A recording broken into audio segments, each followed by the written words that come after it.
I fell on the road thanks to KSRTC bus drivers and their mad way of driving. Every time in the morning if I'm passing through Kalmesheri and if it's a Sunday, I pray to God there is no auntie driving from church who wants me to meet God directly.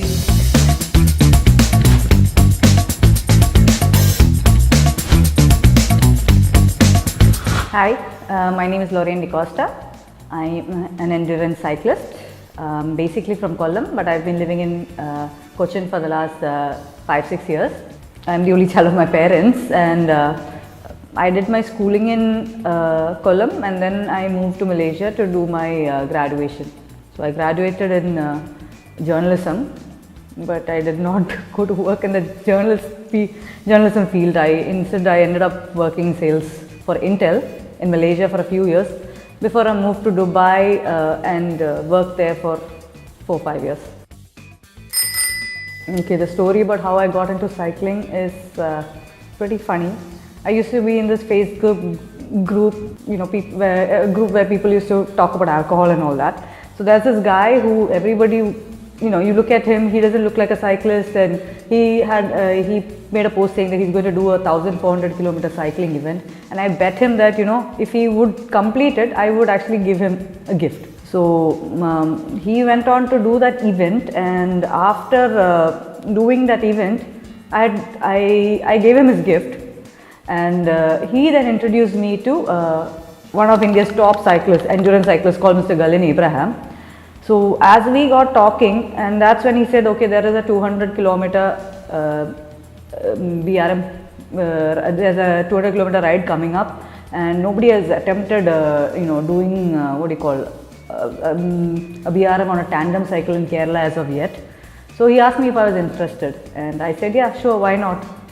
So with no prior practice, nothing, I registered for the event, and we went on to do the 200 BRM, and that's how it actually started. And from there I got myself a bike, a Lapierre, and my first long trip was to it was Munnar.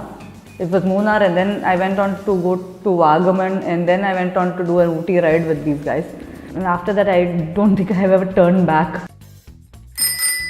Coming to the tandem SR, that was my first ever SR. So since Galin had to go to Paris to do PBP, so we only had time after his PBP ride to do the rest of the series, which we completed 200. So there was a 300, 400, 600 pending.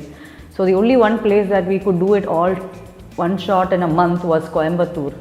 So we managed to get a tandem sent to us from Bangalore all the way to Coimbatore, and every weekend we went to Coimbatore to do the rest of the series, and that's how we got our first tandem SR. And and after that it was a very big dream for us to do we wanted to do the LRM, 1200 LRM on a tandem as well, but due to Corona, so many places didn't have the event, and taking a tandem and traveling to other states was also out of the question. So we waited, and then finally Cochin Bikers gave us the opportunity to realize our big dream, which was a tandem LRM, and we successfully did it in 88 hours and 58 minutes, which was absolutely it was our dream come true, and we were really happy. I mean, it wasn't without its fair share of controversies and all that, but still it was a dream come true, and we couldn't let anybody else take that away from us. First major challenge when you're trying to do a BRM is not having a mental block. BRMs, since they are long distance rides, and if you do not have the patience for it, I wouldn't suggest anybody without patience to even give it a try, because it's going to take time, it's going to take effort, it's going to take a lot of your mental strength and capability to keep you going. For me personally, how I prepare is I just get my bike sorted first, and then I get my safety equipment sorted out, and then I just take a deep breath, get on my bike, and then I just go. And I study the route also, and each area has got its ups and downs. If we are doing the highway route, I always make it a point to be extra vigilant when I'm passing through Alapi or Karunagapalli or areas like that, where people always tend to drive and ride on the wrong side of the road. And yeah, even recently for the 600 BRM, twice I got I fell on the road thanks to KSRTC bus drivers and their mad way of driving, and just braking right in front of you. So yeah, you have to be like very vigilant, and there's a lot of things like I've had night rides when you're doing here also, when you're doing BRMs, like long distance BRMs like 400, 600, you are riding through the night, and then I've had people tail me on bikes, and I've had to stop and try to wait and see if they were going to go past me, or if they're just still hanging around me, or wait for another rider to come by. And even to the extent of carrying a knife, I do carry a knife with me on all my long rides. So yeah, it doesn't discount the fact that both men and women face these challenges, but being a woman on the road here at night, we have to take care of our own safety as well. Yeah, my biggest cheer system is my parents. They do not, my mom has an entire list of all the events that are happening in India for this calendar year. So she narrows down, rides that she thinks are very interesting, or maybe I should give it a try or do it or something like that.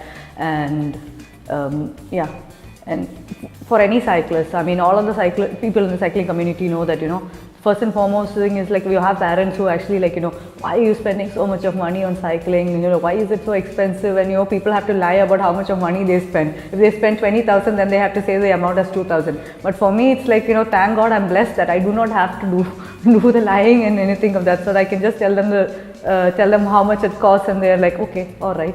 As long as it's going to, help you do your events, or as long as it's going to make your bike better, sure, why not?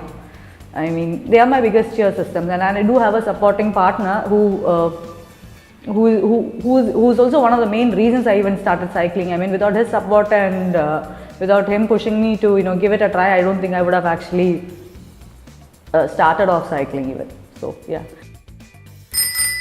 I eat anything and everything I feel like it. I think Zomato and Swiggy benefits a lot out of me, and yeah. So I just eat, like if I'm cycling through somewhere on a on an easy ride or something, and then something smelling good on the from a restaurant on the side of the road, I would not think twice about stopping there and eating. So for me, it's like that I do not have any strict diet or anything. I'm very undisciplined that way. So I've got currently I have 4 bikes with me. My first bike was a Lapierre Audacio 100. It was a flat bar hybrid road bike, and after that me and Galnet, and we pulled in, we shared the cost, and then we have a tandem bike, and then I got myself a Trek Domani SL5, with which I have done almost 8,000, 9,000 kilometers in 5-6 months.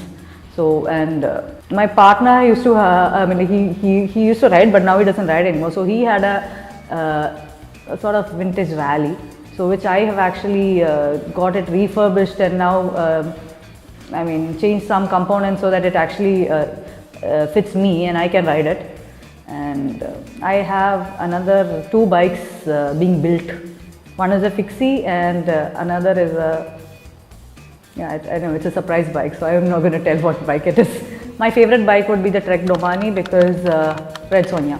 Because I waited for 11 months patiently without bugging the dealer, because that was how much time it was taking for bikes to get delivered at that point of time. So yeah, patiently 11 months, and it was well worth the wait. Okay, I'm one of the founding members of ODAC India Women, and I wouldn't call it a club or something. It's just a gathering of women, pan-India women riders who are into brevets and ultra distances and ultra cycling. So it's a space where we can discuss what we cannot discuss with other riders, like be it about component, like women specific gear, like be it like saddles or even jerseys, whip shorts, anything, and how everybody goes about riding, and what precautions people take when you're doing night rides, or get ideas from each other as to what all jugads we can do during a ride, or all those kind of things. So it is like when women get together and support each other and encourage each other, because we are just 5% or less than 5% of the riding community.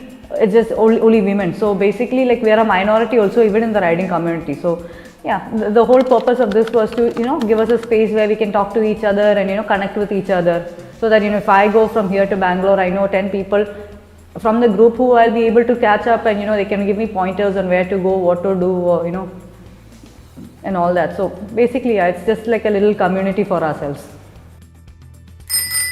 I wake up in the morning if I want to go for a ride and pray to God that nobody is coming to cross me in the morning, because I don't want to be spewing obscenities and bad language at people.